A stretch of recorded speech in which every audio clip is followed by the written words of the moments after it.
Price ceilings and price floors. Controversy sometimes surrounds the prices and quantities established by demand and supply, especially for products that are considered necessities. In some cases, discontent over prices turns into public pressure on politicians, who may then pass legislation to prevent a certain price from climbing too high or falling too low. The demand and supply model shows how people and firms will react to the incentives provided by these laws to control prices, in ways that will often lead to undesirable consequences. Alternative policy tools can often achieve the desired goals of price control laws, while avoiding at least some of their costs and trade-offs. Price ceilings. Laws that government enacts to regulate prices are called price controls. Price controls come in two flavors.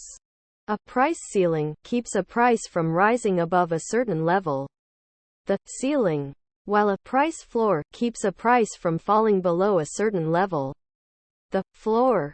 This section uses the demand and supply framework to analyze price ceilings. The next section discusses price floors.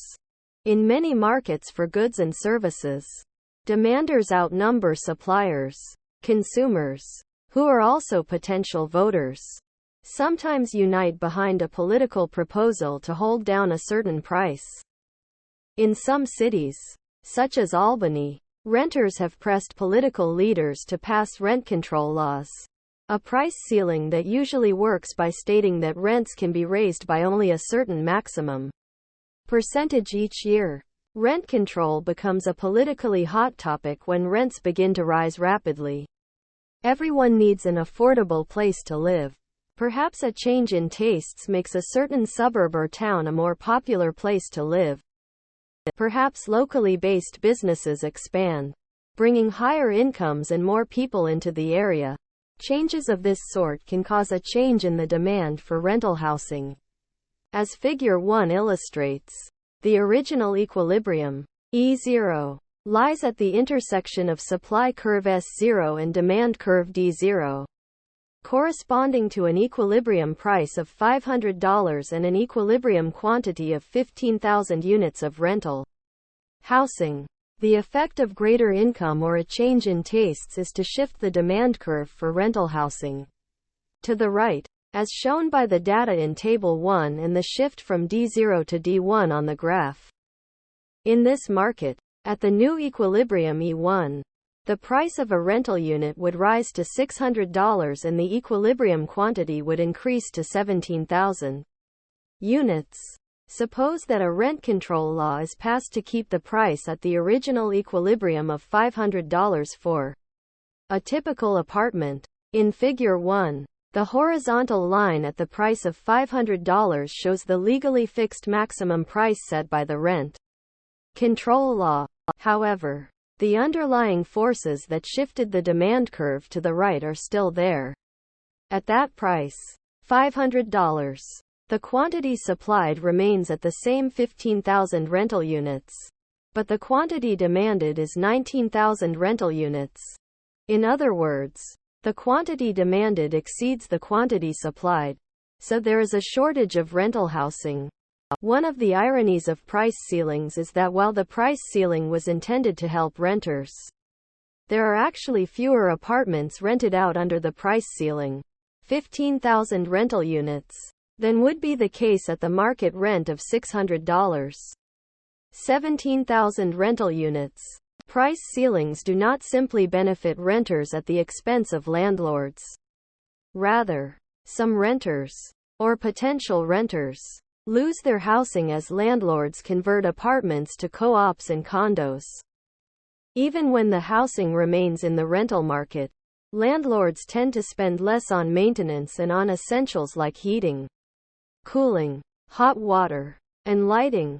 The first rule of economics is you do not get something for nothing. Everything has an opportunity cost, so if renters get cheaper housing than the market requires, they tend to also end up with lower quality housing. Price ceilings have been proposed for other products. For example, Price ceilings to limit what producers can charge have been proposed in recent years for prescription drugs, doctor and hospital fees, the charges made by some automatic teller bank machines, and auto insurance rates. Price ceilings are enacted in an attempt to keep prices low for those who demand the product. But when the market price is not allowed to rise to the equilibrium level, quantity demanded exceeds quantity supplied, and thus a shortage occurs. Those who manage to purchase the product at the lower price given by the price ceiling will benefit, but sellers of the product will suffer, along with those who are not able to purchase the product at all. Quality is also likely to deteriorate. Price floors. A price floor is the lowest legal price that can be paid in markets for goods and services, labor, or financial capital.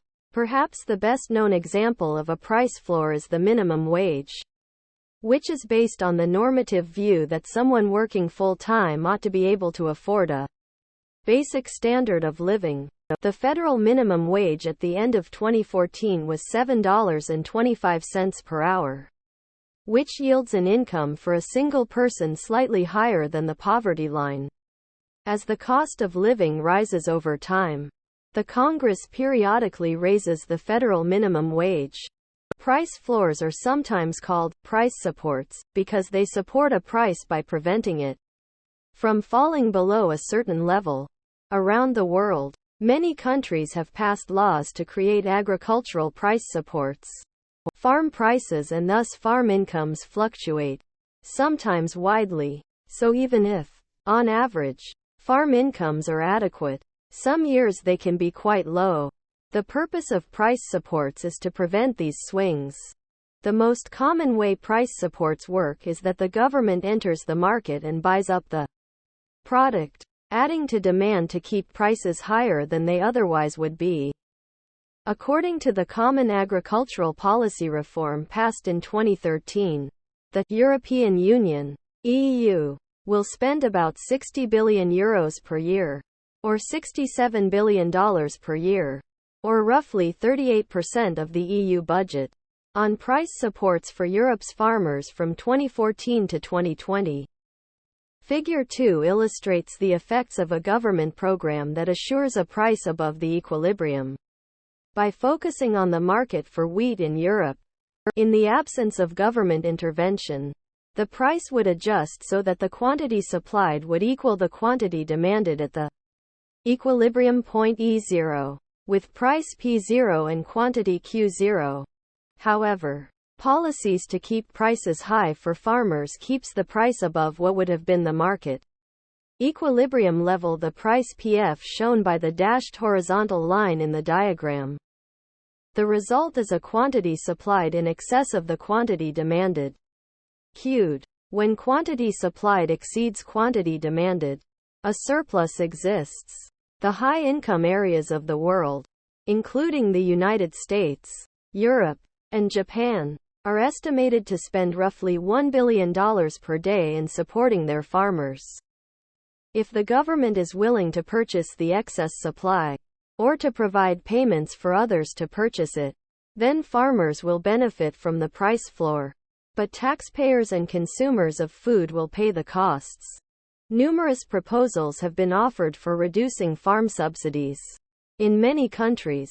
However, political support for subsidies for farmers remains strong, either because this is viewed by the population as supporting the traditional rural way of life or because of the lobbying power of the agro-business industry.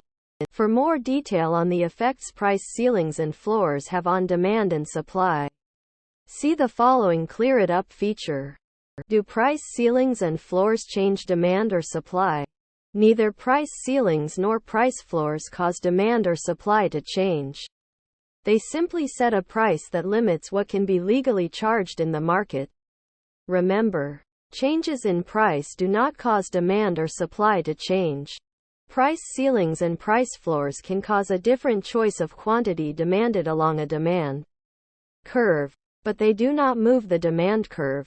Price controls can cause a different choice of quantity supplied along a supply curve, but they do not shift the supply curve. Key concepts and summary. Price ceilings prevent a price from rising above a certain level. When a price ceiling is set below the equilibrium price, quantity demanded will exceed quantity supplied, and excess demand or shortages will result. Price floors prevent a price from falling below a certain level. When a price floor is set above the equilibrium price, quantity supplied will exceed quantity demanded, and excess supply or surpluses will result. Price floors and price ceilings often lead to unintended consequences. Thank you for watching BookTube channel. Make sure to smash the like and subscribe buttons to receive notifications about new contents.